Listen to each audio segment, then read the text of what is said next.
Espiritualidade dos pobres de espírito. Mateus capítulo 5, de 1 a 3. Vendo as multidões, Jesus subiu ao monte e se assentou.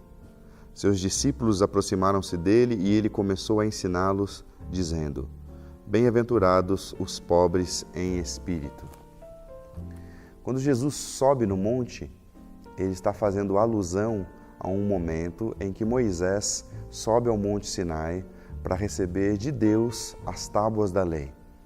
O que significa dizer que Moisés está recebendo de Deus o desejo de Deus para com o seu povo, de como eles vivam sua vida. Bom, no Novo Testamento existe o mesmo momento simbolicamente em que Jesus também sobe ao monte, mas sendo o Cristo o próprio Deus, ele não recebe uma tábua da lei, mas ele começa a expressar a vontade de Deus. Ele não recebe tábuas da lei, mas ele começa a expressar a vontade de Deus. E o Sermão da Montanha, que é até o capítulo 8 de Mateus, ele começa então a expressar a ética do reino de Deus, o desejo da forma com que Deus deseja que o seu povo viva. E a primeira vontade de Deus para nós é que sejamos pobres em espírito, porque destes o texto diz que é o reino dos céus.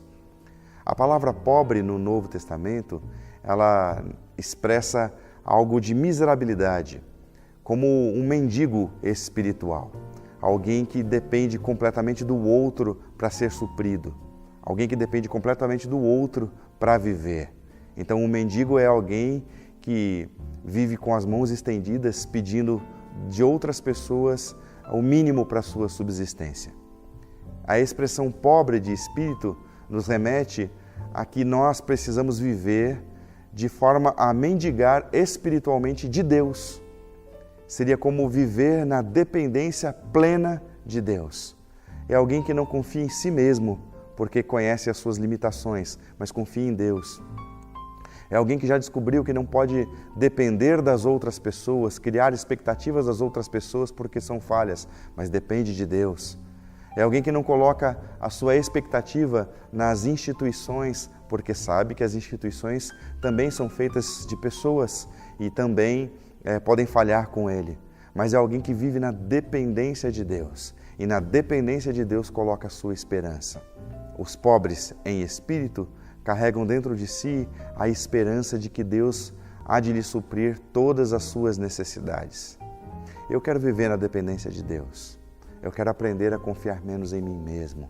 Eu quero viver a paz de saber que todos os dias eu sou cuidado por Deus e que Deus me ama não por meus atributos, mas que Deus me ama por aquilo que eu estou me tornando.